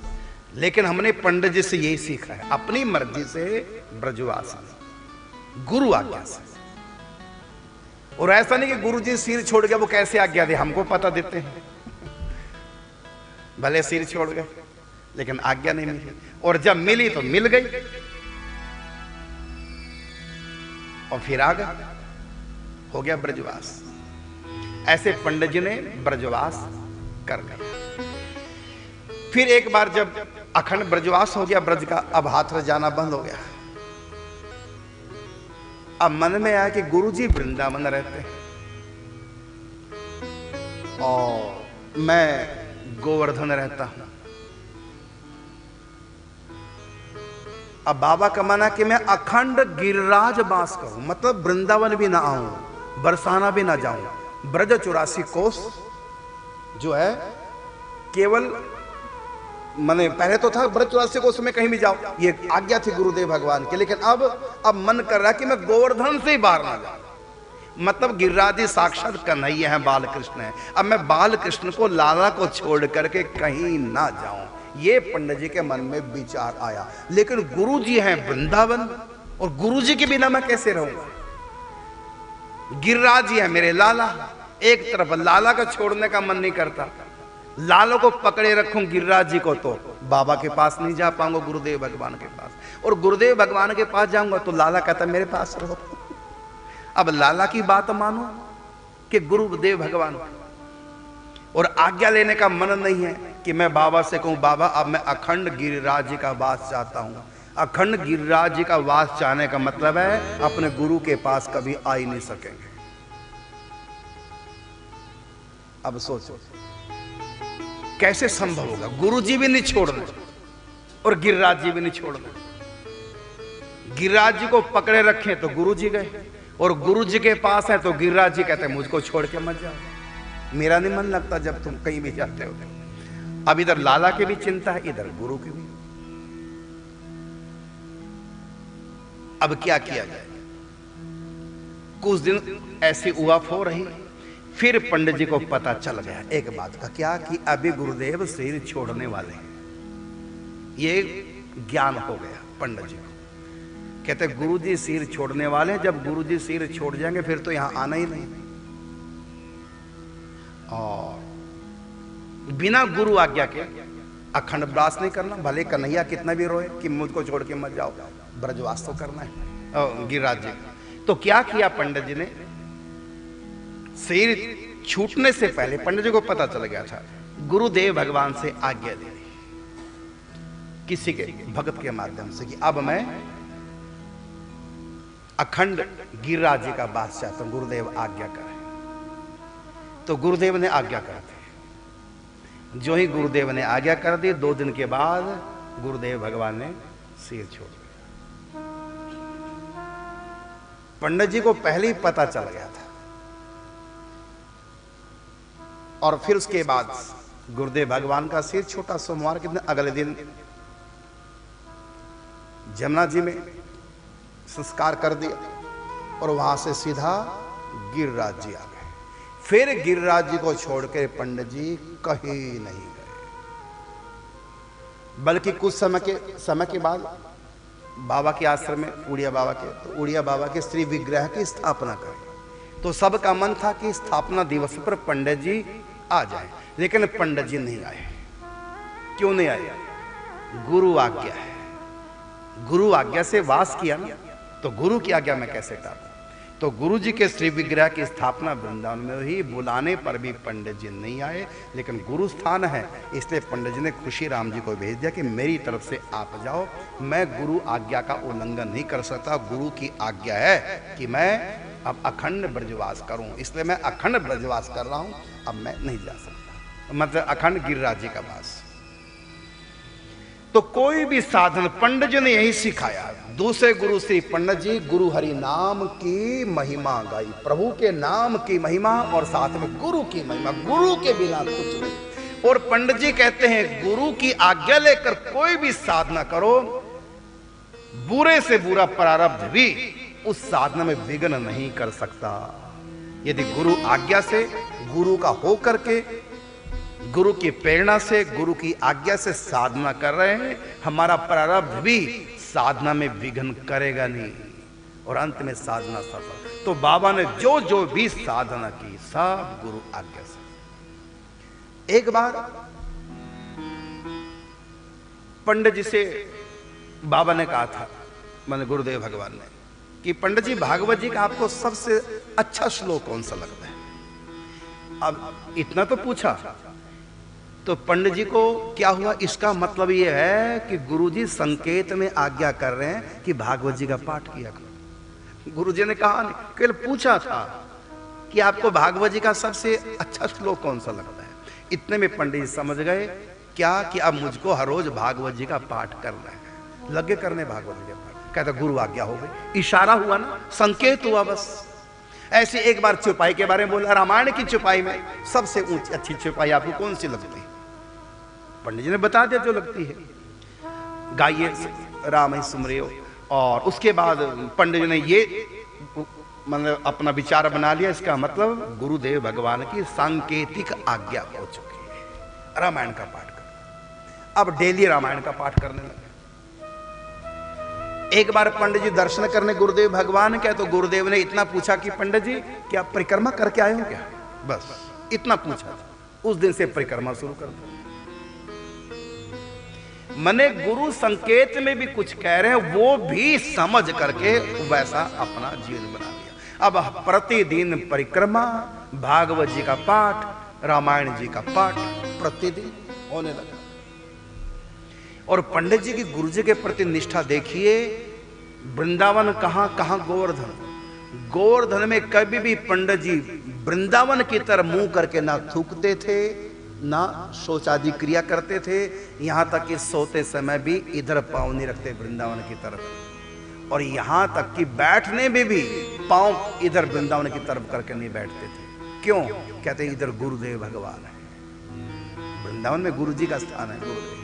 गुरु की तरफ पांव नहीं करते। अब बताइए कहां गोवर्धन कहां वृंदावन? इस तरफ मुंह करके थूकना भी नहीं। क्यों? क्योंकि इधर गुरुदेव भगवान है, इस दिशा में वृंदावन में गुरु का स्थान। कितना कुछ सीखा है वाणी के द्वारा, तो पंडित जी ने सिखाया ही है, लेकिन वाणी से भी ज्यादा जीवन जी करके पंडित जी ने सिखाया। तो अब तो बाबा के लिए बाल कृष्ण सुलभ है, जब चाहे श्री कृष्ण आ जाए, जब चाहे। बाबा बुलाते भी नहीं थे। बाबा का ही मानना था कि मैं याद भी नहीं मैंने करूंगा, बुलाऊंगा नहीं, क्योंकि बुलाते ही आ जाएंगे तो तुरंत। अब आनंद ले रहे होंगे, ग्वाल बालों के संग खेल रहे होंगे, है ना, तो उनके आनंद में विघ्न पड़ेगा, मैं क्यों बुलाऊं? बुलाते नहीं। लेकिन ठाकुर जी मचल जाते, बाबा के बिना आ जाते थे, बिना बुलाए आ जाते थे। हाँ, बिना बुलाया गए तब लाड़ प्यार करते थे। और बाबा के पास छोटे से ठाकुर जी, इतने से, बस जितना अंगूठा है, बाल कृष्ण, और काचनी पहन रखी, पीतांबर आदि नहीं था, ऐसे बाल, उसी को बाबा लाड़ प्यार करते थे। और चूमते थे, हृदय से लगाते, तब सुलाते थे। बाद में बाबा थोड़े बुजुर्ग हुए तो गोपाल दास जी बाबा के ठाकुर जी की सेवा करने लगे। तो सारी सेवा करते थे श्री गोपाल दास जी, कई बार काका जी करते थे, मास्टर बाबा। लेकिन एक ऐसी सेवा थी वो बाबा स्वयं करते थे। कौन सी? कि जब भी लाला को सुलाओ एक बार मेरी गोद में बैठा दो। बस लाला को बिस्तर लगा दिया, सुलाने से पहले छोटे से ठाकुर जी चित्रपट के रूप में, मूर्ति नहीं, चित्रपट के रूप में गोपाल दास जी बाबा को देते। बाबा क्या करते? चूमते, दिल से लगाते, प्यार करते, फिर करके ऐसे से लोरी सुलाते। ऐसे अब कहता है लाला को नींद आ रही, अब सुला दो, ऐसे लाड़ प्यार करके सुला। एक बार बाबा को नींद ही नहीं आई रात को। जब नींद नहीं आई तो बाबा उठ के बैठ गए। क्यों नींद आई? लगा पता कि लाला को प्यार ही नहीं की, ऐसे सुला दिया। गोपाल दास से कहा ठाकुर जी को लाओ। कहते ठाकुर जी को सुला दिया। अरे भैया सोए नहीं है। सुला दिया बाबा, मैंने सुला दिया। अरे नहीं सो रहे हो, ला मेरे पास। लाए। बाबा ने पुचकारा, प्यार किया, चूमा और लोरी से थापी दी। अब सुला दो, अब सो जाएंगे। क्यों? बाबा को सोने दिया ठाकुर जी ने। क्यों? जब तक इनको प्यार नहीं मिलेगा, थापी नहीं मिलेगी, लोरी नहीं सुनाई देगी, तब तक लाला को नींद नहीं आती। इतना लाड करते थे। हम तो मूर्ति को मूर्ति मान लेते हैं। बाबा हमेशा लड्डू बनवा के रखते थे अपने पास। कभी भी लाला आ जाएगा सबसे पहले लड्डू मांगेगा, इतना भाव। और जब लाला सेवा स्वीकार करे तो लाली पीछे कैसे रह जाएगी? लाली को भी लोभ जगा कि सारा आनंद लाला पे लुटाए जा रहे हैं, तो लाली को भी लोभ जगा। अब लाली भी आने लगी, लेकिन बाबा ने किसी को नहीं बताया। कि राधा रानी भी आती हैं। बाबा ने तो कभी अपना अनुभव किसी को बताया नहीं। जीवन भर बाबा साधक बने रहते, हाथ जुड़े रहते। जीवन भर बाबा साधक बने रहे, कभी भी सिद्ध अपने बारे में घोषणा नहीं किया। हाँ, जो उनके खास व्यक्ति होते थे उनको अपनी घटना हल्की सी बता दिया करते थे, क्योंकि नहीं बताते तो ग्रंथ कैसे लिखा जाता, अपने खास खास लोगों को। नहीं तो आम लोगों के लिए तो हाथ जोड़े रहते थे, साधक बने रहते थे, कोई भी आए प्रणाम करते सबको। तो लाली भी आने लगी बाबा के पास, लेकिन किसी को नहीं बताया। 24 घंटे श्री गोपाल दास जी और फिर तो ब्रह्मचारी जी भी आ गए, और भी कितने साधक आ गए, मास्टर बाबा भी आ गए। लेकिन बाबा के पास अब लाली भी आने लगी, मतलब राधा रानी भी आने लगे, किसी को नहीं पता। लेकिन लाली के मन में हुआ, मन राधा रानी के मन में हुआ कि देखो ये जाते हैं बाबा के पास तो सब जगह खबर है, और मैं बाबा के पास आती हूँ किसी को नहीं पता, तो मेरे बारे में भी पता चलना चाहिए। तो लाली ने भी खेल कर दिया कि ठाकुर जी आते हैं बाबा के पास, बाल कृष्ण सबको पता है, और मैं आती हूँ नहीं पता, तो मेरे बारे में भी पता होना चाहिए। मैंने लोगों को पंडित जी के बारे में पता होना चाहिए कि लाला ही नहीं लाली भी आती है। तो लाली ने आज कर लिया निश्चय कि अब ये भेद मैं ही खोलूं, कि बाबा तो बताएंगे नहीं, मैं ही खोलती। तो लीला ये हुई, रात्रि को 8 बजे से 11 बजे तक बाबा सोते थे। 8 बजे सो चुके थे। तो वहीं कुटिया के आंगन में बाबा सोते थे। कुटिया के बगल में जो गैलरी थी जिससे गिरिराज जी सामने दर्शन होते रहे, तो वहां मच्छरदानी में सो गए थे बाबा। तो बाबा सो गए तो देखा घुंघरों की आवाज खुशीराम जी ने सुन ली, और जो ही बाहर झांक देखा तो नीम के पेड़ के नीचे एक छोटी सी लाली रुनुक झुनुक करती घूम रही है। तो तुरंत भाग करके गए लाली के पास। वो थोड़ा सा कठोर सा बोले, ए लाली यहां क्यों आ गई? छमछम करती, देखा नहीं बाबा सो रहे, जा यहां से। डांट दिया लाली को। और लाली बड़ी प्यारी, रात का समय, बड़े प्यार से बोली, मैं बाबा की लाली हूं, मैं बाबा के पास हर रोज आती हूं। ऐसे बोल करके वही अंतर्धान नीम के पेड़ के अंदर ही समा गया, वहीं गायब है। और जब 11 बजे बाबा की आंख खुली 3 घंटे सोने के बाद, तब तक खुशीराम जी रोते रहे। बाबा ने कहा क्या हुआ? तो फिर अपना अनुभव बताया, और जो ही बताया बाबा ने कहा चुप, काऊ को मत बताइए, कृपा भाई ऐसे कह के शांत कर दिया। अब लाली बता गई, पोल बाबा की खुल गई। क्या कि लाली हर रोज बाबा के पास आती, लाला भी आता तो लाली पीछे कैसे रह जाए। और हमारे उमेश जी बालक दास जी, जो मैंने कल बात बताई थी, जो सन्यासी महात्मा बन गए, छोटा सा बालक 15-16 साल का, और दुर्गा जी ने उनके गुरु जी को आज्ञा दी कि ये बालक पंडित जी का है, वहां पहुंचाओ। फिर यहां आए सन्यासी। बाबा ने सन्यासी संत के गुरुदेव समझ के संत को, बाल संत को प्रणाम किया। फिर उस संत ने सर पे हाथ रखा। कल कथा सुने ना, उनका नाम बालक दास जी है, और हम तो उनको उमेश कहते हैं, घर का नाम। तो संत हैं, बहुत अच्छे स्वभाव के। तो उन्होंने इसी घटना पे कविता लिखी। वो कवि अच्छे कवि हैं, बड़े विद्वान हैं, और उन्होंने बाबा का पूरा चरित्र कविताओं में लिखा, उमेश जी ने, माने बालक दास जी ने। तो उन्होंने एक कविता लिख करके हमको दी इसी घटना की। जब खुशीराम जी को लाली के दर्शन हुए राधा रानी के, तो वो घटना, ये कविता लिखी है इनकी उमेश जी की, बालक दास जी की।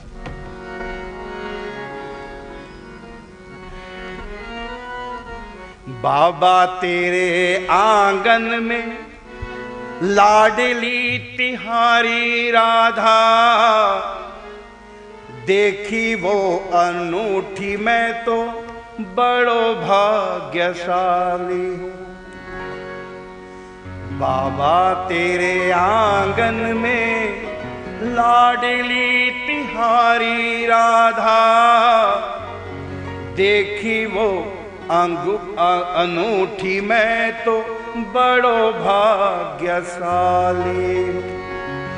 क्षमा की जो बाबा, क्षमा की जो बाबा, नेक कर्रो बातें बोल गयो। बाबा से कहा बाबा क्षमा करना, थोड़ा सा मैं रूखा सा बोल गया राधा रानी से, आपकी लाली से। क्षमा की जो बाबा, नेक कर्रो बातें बोल गयो।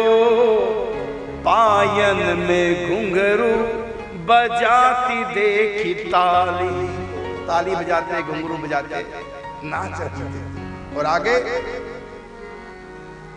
मैंने क्या कहा उसको, यहाँ मत खेल देख बाबा जग जाएंगे। यहाँ मत खेल देख बाबा जग जाएंगे। और कौन की है छोरी री, बताए क्यों ना लाली। मैंने तुमको पहले कभी नहीं देखा, तू कौन की चोरी है। तो अचक यूं बोल गई, धीरे से बोली, अचक यूं बोल गई, मोए तुम जानो ना। नित्य आऊं यहां मैं तो बाबा की ही लाली। पूछा तो कौन की लाली, कहता बाबा की लाली हूं मैं नित्य यहां आती अपने बाबा के पास। और इतना कह करके नीम के पेड़ में गए, समा गई तने। तो मैं जब भी जाता बाबा के दर्शन करने, आज भी जब मैं कभी जाऊं तो उस नीम के पेड़ का आलिंगन जरूर करता हूं, राधा रानी मानकर उस पेड़। और उसी पेड़ के नीचे सनकादिक ऋषि आए बाबा से मिलने के लिए। उसी पेड़ के नीचे बाबा से मिलने के लिए पूज्य श्री राधे बाबा, पूज्य श्री भाई हनुमान प्रसाद पोदार भी आए थे। इसी पेड़ के नीचे, इसी पेड़ पे सनकादिक ऋषि, इसी पेड़ में राधा रानी समा गई। इसी पेड़ के नीचे बैठकर पंडित जी सत्संग सुनाया करते थे, कीर्तन करते थे। तो कभी किसी के यहां भोजन, कभी किसी के यहां भोजन, कभी किसी के यहां भिक्षा। पंडित जी करते क्या थे कि भिक्षा के समय जल नहीं लेते थे, 1 घंटे के बाद जल लेते थे। फिर अपना भजन चिंतन करने के लिए कमरे के अंदर चले जाते। तो भोजन करने के बाद जल पीने से पहले का बाबा के पास जो पौना घंटा घंटा एक रहता था, वो समय बाबा वहीं बैठते थे बाहर। और उस समय सत्संग कथा सुनाते, किसी का कोई प्रश्न हो उसका उत्तर देते, कोई मिलने वाला आए उनसे मिलते, बातचीत करते। फिर जल पीते, जब भोजन करने के बाद 1 घंटा हो गया, फिर जल पी करके अपने कुटिया में चले जाते। तो वो जो समय होता है बाबा का, बस वही बाबा सत्संग में दिया करते थे, 1 घंटे का समय। बाकी पूरा का पूरा समय बाबा भीतर अपने कुटिया में रहते। क्या करते, किम नाम भजनम, भजनम नाम रसनम। महामंत्र जप करते, रस लेते, आनंद लेते। और अपने जीवन से शिक्षा दे रहे कि ऐसे भजन करो कि लोग कह नहीं रहे हैं, करके दिखा रहे हैं, ऐसा भजन करो। एक उन दिनों डिप्टी कलेक्टर थे यहां के, मथुरा के। जन्मभूमि उनकी सुल्तानपुर की थी, अयोध्या के पास की। तो उनका नाम था राज नारायण सक्सेना जी। तो ड्यूटी जब उनकी यहां आई, डिप्टी कलेक्टर थे, तो यहां अच्छा लगा उनको, संतों से मिलते, दर्शन करते, मंदिरों में जाके, बड़े धार्मिक थे। रिश्वत बिल्कुल नहीं लेते, इतनी बड़ी पोस्ट पे थे। चाहते तो करोड़पति बन जाए यदि बेईमानी हो, रिश्वत ले, लेकिन कभी किसी से कोई रिश्वत नहीं। और जब भी कोई मिनिस्टर आता, चाहे स्टेट का मिनिस्टर हो, चाहे सेंट्रल का मिनिस्टर हो, कोई भी मंत्री आता यहां, तो इनकी ड्यूटी लगती थी कि हमको दर्शन कराओ मंदिरों के, जो भी दर्शन करने ब्रज में आते। और जब कोई उत्सव होता, मेला होता, तो सारी व्यवस्था इन्हीं के पास रहती थी। तो इनका जीवन ऐसा था एकदम, मैंने कहा ना कि धर्म ते वीरति योग ते ज्ञाना ज्ञान मोक्ष प्रद वेद बखाना। धर्म पूर्वक यदि हम अपना जीवन जिएंगे तो वैराग्य होगा और भगवान में मन लगेगा। ये धर्म का फल है। धर्म ते वीरति मतलब धर्म पूर्वक आप अपने गृहस्थ जीवन को जियो, अंत में गृहस्थ से मन हट जाएगा। धर्म पूर्वक पैसा कमाओ, धर्म पूर्वक खर्च करो, अंत में पैसे से मन हट जाएगा। धर्म पूर्वक पत्नी से संपर्क करो, अंत में पत्नी से मन हट जाएगा। मतलब धर्म पूर्वक यदि रिश्तों को निभाओगे इसका लाभ होगा। धर्म पूर्वक कमाओगे, धर्म पूर्वक खर्च करोगे, धर्म के अनुसार जीवन जियोगे, इसका फल यह है कि संसार से मन हट करके भगवान में लग जाएगा। यदि पाप पूर्वक जीवन जी रहे हो, मरते दम तक भी संसार से मन हटने वाला नहीं। तो सक्सेना जी का मन संसार से हट गया। ये धर्म का फल। इतनी बड़ी पोस्ट पे रहकर उन्होंने कभी रिश्वत नहीं ली, नहीं तो बिना रिश्वत को हम जानते, हम भुगत तो भोगी है। किशोर सिंह जी हमको बताता है बिना रिश्वत के कोई काम करने को तैयार है, इतना बुरा हाल है। लेकिन इस व्यक्ति ने, सक्सेना जी ने कभी किसी से रिश्वत नहीं, जो भी काम आया इसने तुरंत कर दिया, ना चक्कर लगवाए। पहले तो आज के अधिकारी पहले खूब चक्कर लगवाए, खूब तंग करेंगे, लास्ट में फिर पैसा लेकर काम करेंगे। ये स्थिति है आज की। लेकिन इन्होंने धर्म पूर्वक आचरण किया, उसी का फल हुआ। इनको था कि यदि मेरी यहां से ट्रांसफर हो गई तो मैं नौकरी छोड़ दूंगा, लेकिन ब्रज से बाहर नहीं जाऊंगा और कहीं नहीं जाऊंगा ब्रज को छोड़ करके। यह है धर्म का फल। अंत में रिटायर हो गए यहां से, फिर ब्रजवास ले लिया। राधा रानी के प्रति उनका मातृभाव था, क्योंकि वो अयोध्या के पास के रहने वाले थे। तो अयोध्या में तो सीता जी को माता कहते हैं, सीता माता। तो सीता माता है तो सीता के प्रति माता का भाव। जो सीता जी है वही राधा रानी है, जो राम है वही कृष्ण है। तो उनके मन में राधा रानी के प्रति वही भाव रहा माँ का, और माँ के प्रति उनकी विशेष ममता राधा रानी के प्रति होगी। ये उनके धर्म का फल था। मैंने संसार से मन हट गया और भगवान में लग गया। अब राधा रानी को माँ के भाव से, लेकिन ब्रज में ऐसा किसी का भाव ही नहीं है माँ का राधा रानी के प्रति। अयोध्या में तो है, लव कुश की माँ है तो सबकी माँ है, सीता माता है, लेकिन सीता राधा माता तो कोई नहीं कहता। उनका भाव सीता वाला था राधा रानी के प्रति, राधा मेरी माँ है।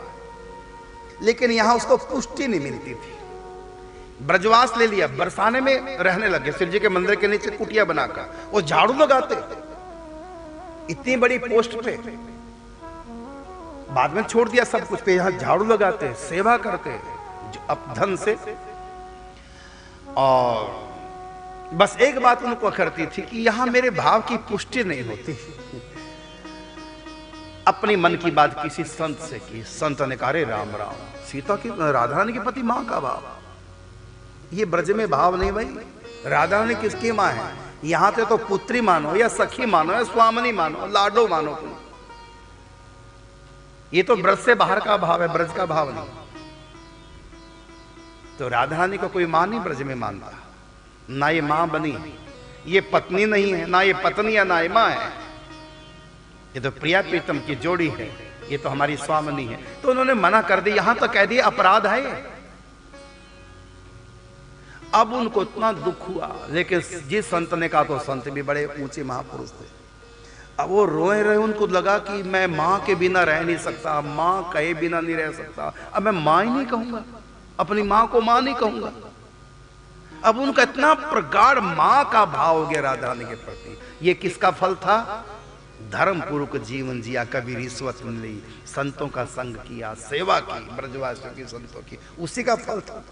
कि सीता वाला भाव राधा में, क्योंकि राधा सीता दो तो है नहीं, वही है। अब उनको लगा कि यदि मैं मां कहूंगा राधा रानी को तो संत की अवज्ञा हो जाएगी। यदि संत की बात मानूं तो मैं मां के बिना कैसे रह पाऊंगा? मैं मां नहीं कहूंगा, अपनी मां को मां नहीं कहूंगा। बड़ा दुख हुआ। फिर वो पंडित जी के पास, बरसाने से आए पंडित जी के पास गोवर्धन में दानघाट, रो रो करके उन्होंने अपने चित्त की स्थिति का वर्णन किया। उनके रोने से पंडित जी बड़े प्रभावित हुए, कितना इनका लगाव है राधा रानी के प्रति। तो अपनी चित्त की स्थिति निवेदन की, अब मैं क्या करूं? मैं अपनी मां को मां ना कहूं, मेरी मां है राधा। और कहा कि तो अपराध कर रहे हो, तो मेरे प्राण छटपटा रहे, मैं क्या करूं? तो पंडित जी ने कहा ठीक है, ब्रज में ऐसा भाव नहीं, लेकिन भगवान तो होनी को अनहोनी और अनहोनी को होनी कर सकते हैं। वो तो कुछ भी भाव जोड़ लो, तेरे मेरे नाते अनेक मानिए जो भावे। भले ब्रज में भाव नहीं है, लेकिन कोई बात नहीं, आपका सुकृत है जो आपके मन में भाव जगा है, तो कोई नहीं, आप राधा रानी को मां कह, कोई दोष नहीं होगा। तो उन्होंने कहा आप लिख करके दे दो मेरे को।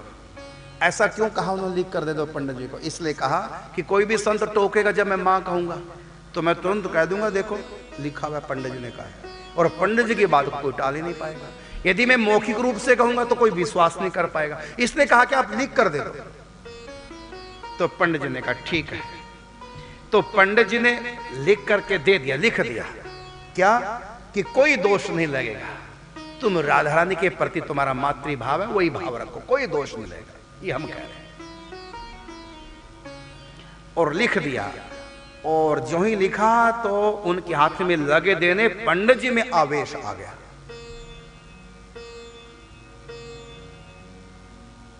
और पंडित जी में जो ही आवेश आया, पंडित जी किसी के सर पे हाथ नहीं रखते थे, आशीर्वाद दिया करते थे। पंडित जी तो सबके आगे हाथ जोड़े रहते थे। पंडित जी में आवेश आ गया, उस आवेश में पंडित जी ने सर पे हाथ रखा और कहा जाओ, तुमको राधा रानी मां के रूप में मिलेगी मिलेगी मिलेगी। वो इतने प्रसन्न हुए, अब उनका समाधान हो चुका था, आशीर्वाद भी संत का मिल चुका था। और आज जब गए वापिस अपने कुटिया में, रात्रि को सो रहे थे, स्वयं उनके सामने राधा रानी प्रकट हो गई और राधा रानी के साथ धाम प्रकट हो गया।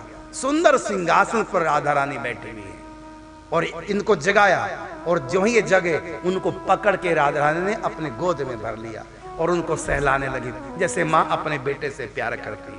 उनका सर अपने गोद में लेकर के पीठ पे हाथ फेरे, पुचकारे, प्यार करे, माँ के रूप में राधा रानी मिल गई। अच्छा बताइए, यदि कहीं इनका प्रेम था इसलिए राधा रानी मिली है, तो आज ही क्यों मिली, पहले क्यों नहीं मिली? ये व्यक्ति कब से रो रहा था, जब से सुना है कि मैं मां नहीं कह पाऊंगा, तब तो राधा रानी नहीं आई, ये आज ही क्यों आई? जानते हो, एक गुरु की आज्ञा हुई, एक संत की वचन हुआ। ये महिमा गुरुओं की, संतों की। यदि कहो कि हम पालेंगे भगवान को, तो इन्होंने क्यों नहीं पाया पहले राधा रानी को? पहले भी तो रो रहे थे और अब तो सो रहे थे। जब रो रहे थे राधा रानी नहीं आई, और जब सो रहे अब आ गई बिना रोए। ये किसका प्रभाव था?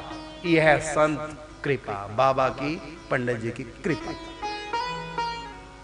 आवेश में कह दिया कोई बात नहीं, कोई दोष नहीं, तुम मां का।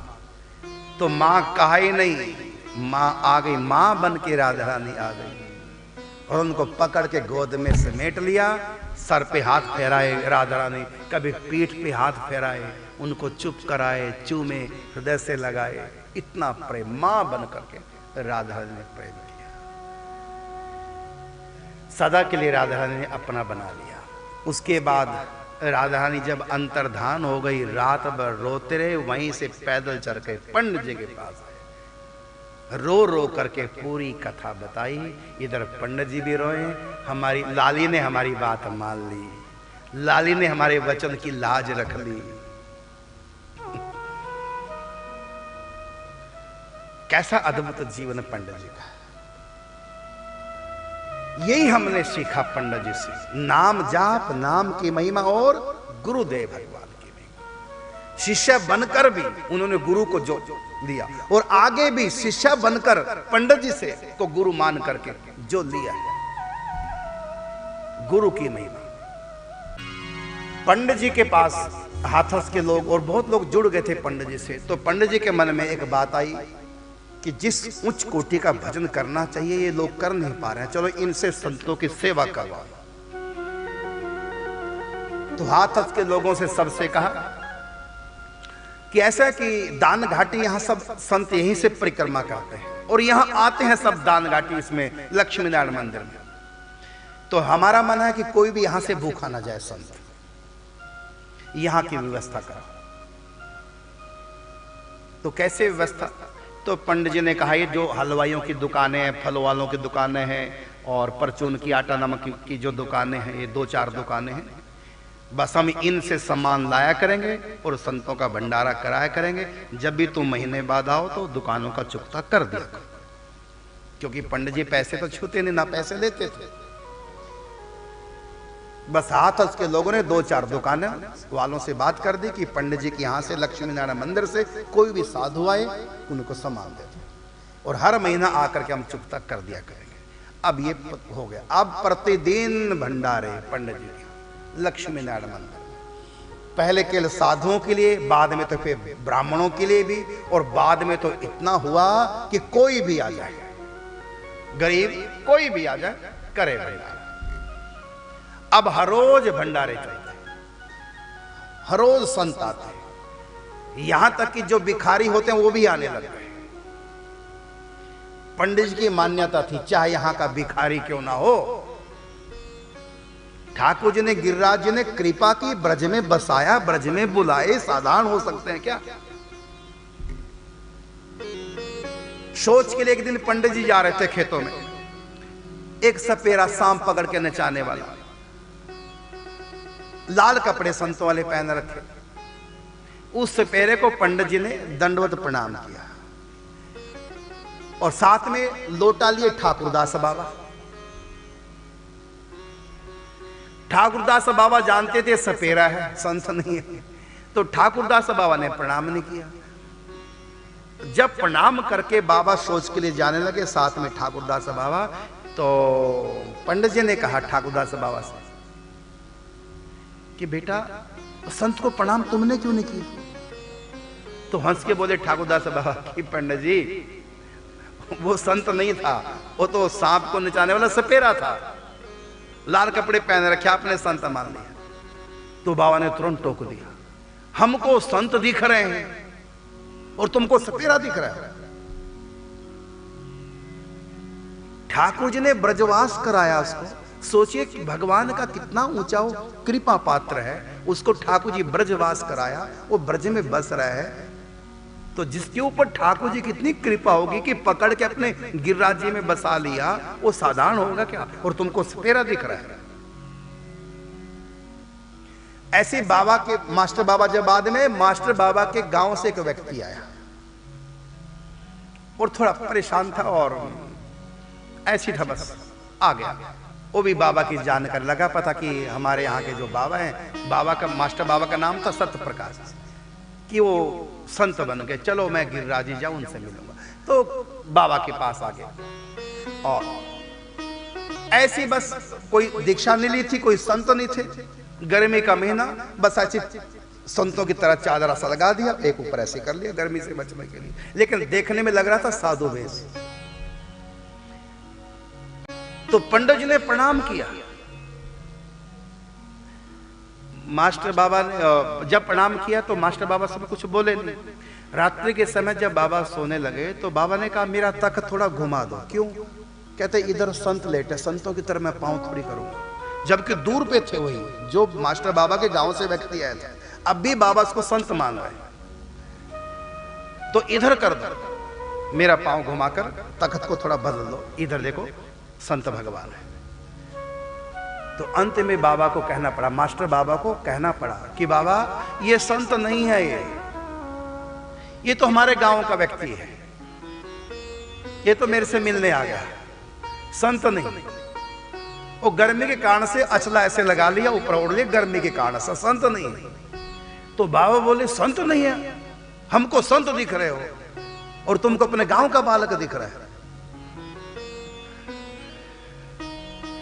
तख्त मेरे को मोड़ो, तख्त करो इधर। तो तख्त को थोड़ा बदलवा दिया, उधर पांव नहीं होने दी। अब मास्टर बाबा को लगा कि पंडित जी भी क्या है मैंने बाबा को लगा कि पंडित जी यहाँ ठीक नहीं है, हमारे गांव का आदमी। और बाबा कहते मुझको वो संत दिखाई दे रहा, तेरे को अपने गांव का दिख रहा है। अब उस समय लगता कि बाबा गलत है, लेकिन बाद में वही सिद्ध संत बन गए, आगे ब्रज में, और बड़े ऊंचे संत बन गए। तब मास्टर बाबा को लगा कि 20 साल पहले बाबा ने कहा था कि मुझको तो संत दिख रहे हैं और सबसे मुझे तो सिद्ध संत हो गए बाद में। बाबा उनको भविष्य को देखकर कह रहे थे कि मुझको सिद्ध संत दिखाई दे रहा है और तुमको अपने घर का गांव का बालक दिखाई दे रहा है। तो बाबा समझ गए कि 20 साल के बाद ये भजन करके सिद्ध होगा। तो भविष्य जान करके देख करके तो संत कब किसको क्या कह रहे हैं ये समय पे पता चलता है।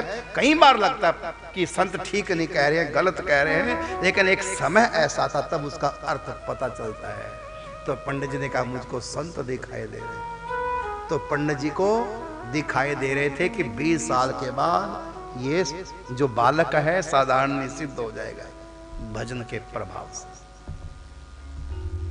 तो दो चीजें पंडित जी की जीवन। तो पंडित जी का ऐसा विचित्र भाव था कि कोई भी संत आ जाए, यदि भोजन का समय नहीं तो बाहर मिठाइयों वाली दुकान, फलों वाली दुकान, वहां से बाबा को किसी ना किसी को भेज देते थे, जाओ संत आए।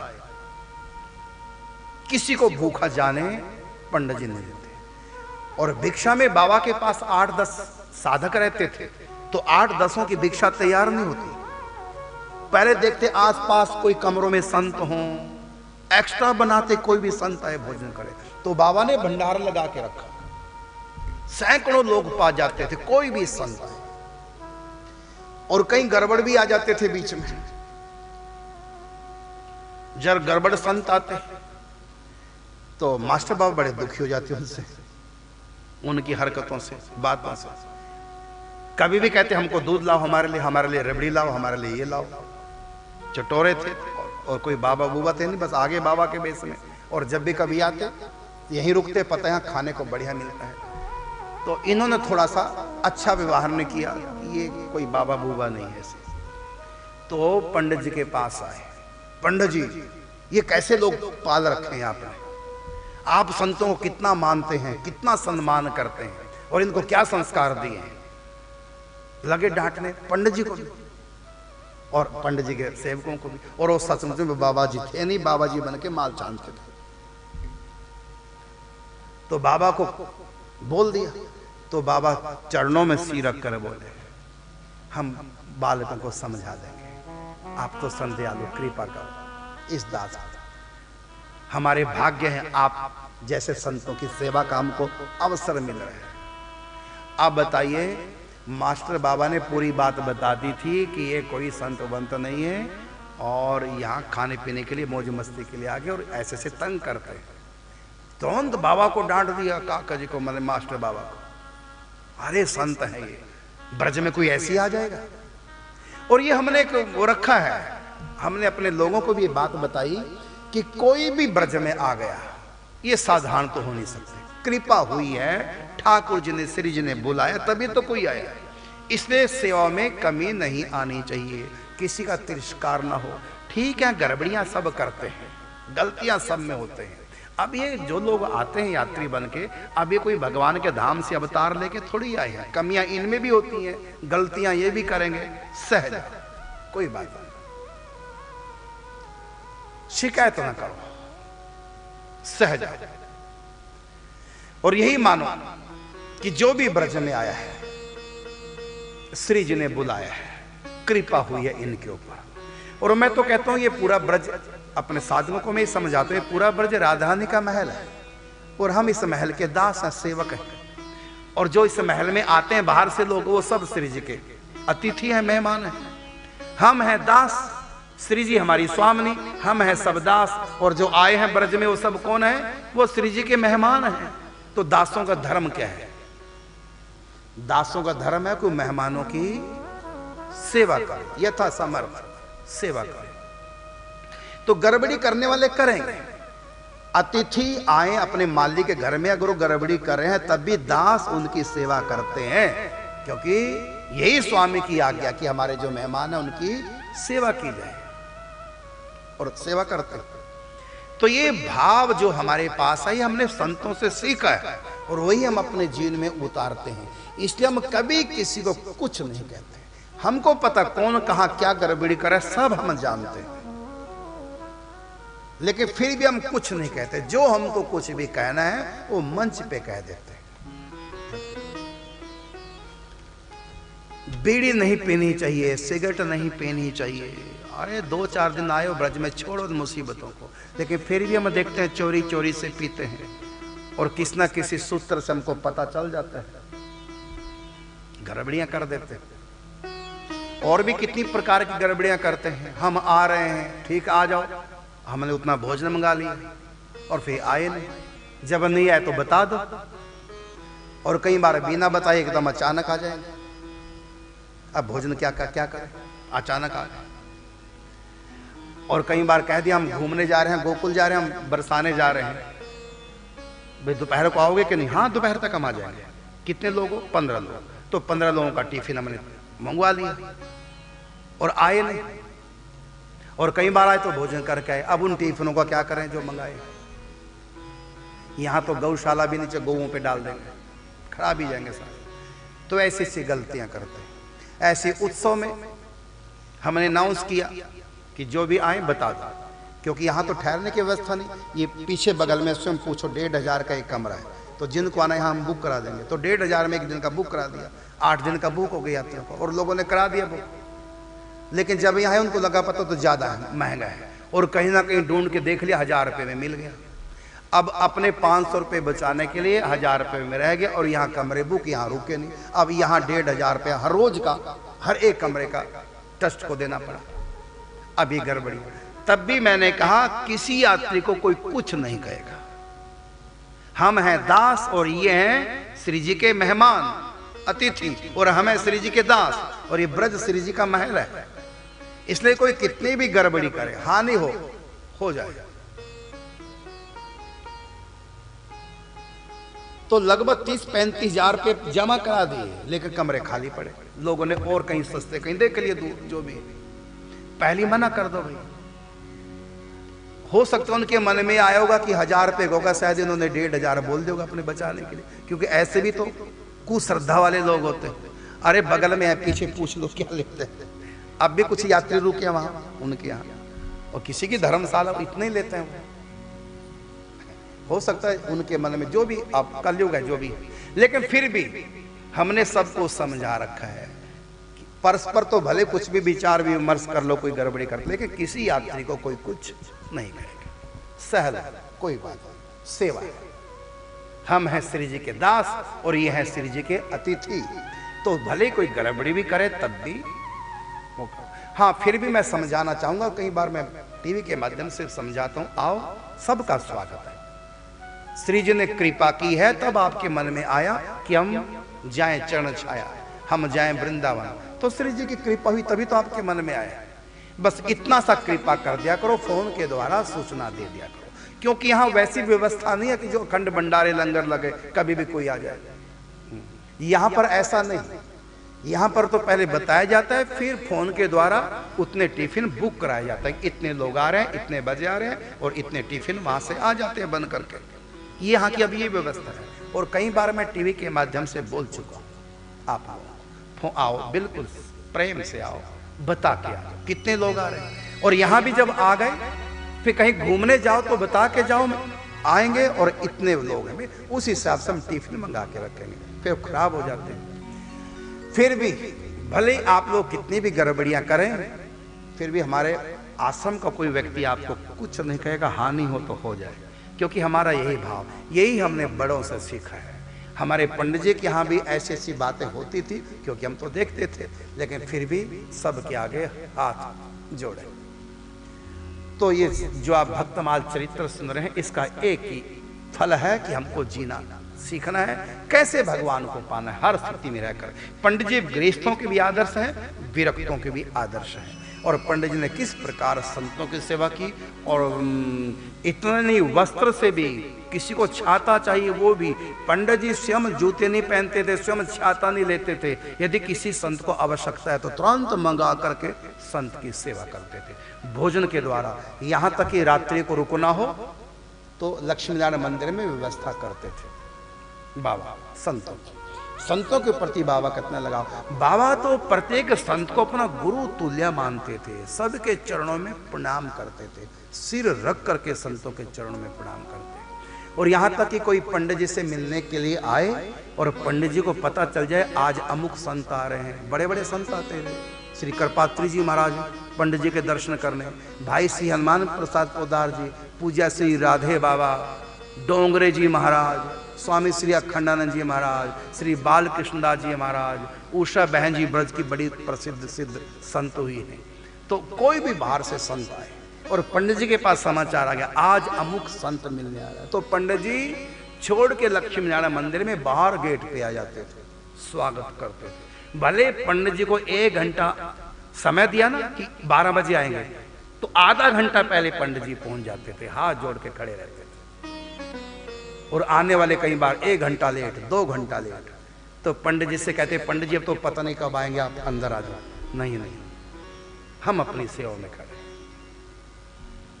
इतना भाव तो पंडित जी ने कहकर प्रवचनों में ही नहीं बल्कि स्वयं जी करके बताया है किस प्रकार से संतों का आदर करना, गुरु का आदर करना, नाम का आदर करना, कैसे भजन में प्रवृत्त रहना है, ये सब पंडित जी करके हमको सिखा गए।